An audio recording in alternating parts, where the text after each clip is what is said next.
पहला टेस्ट पाकिस्तान ने इंग्लैंड के खिलाफ टॉस जीत लिया। पाकिस्तान ने इंग्लैंड के खिलाफ पहले टेस्ट में टॉस जीतकर बैटिंग का फैसला कर लिया है।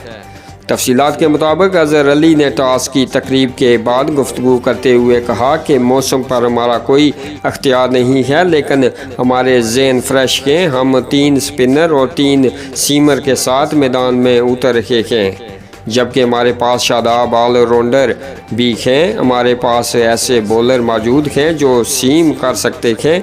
हम इंग्लैंड के क्रिकेट बोर्ड के मशकूर हैं कि इन्होंने हमें बेहतरीन सहूलियात फराहम की है। पाकिस्तानी टीम की क़यादत अजहर अली कर रहे हैं, जबकि स्क्वाड में बाबर आजम, आबद अली, असद शफीक, फवाद आलम, अमान उल हक, काशिफ भट्टी, मोहम्मद अब्बास, मोहम्मद रिजवान, नसीम शाह, सरफराज अहमद, शादाब खान, शाहीन शाह अफरीदी, शान मसूद, सहेल खान, यासर शाह शामिल हैं।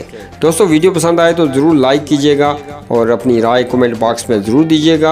आपकी फेवरेट टीम है, आपके ख्याल में पाकिस्तान ये मैच जीतेगी या कि इंग्लैंड? आप अपनी राय दे सकते हैं नीचे कमेंट बॉक्स में। मुझे दीजिएगा इजाज़त। अल्लाह हाफिज़।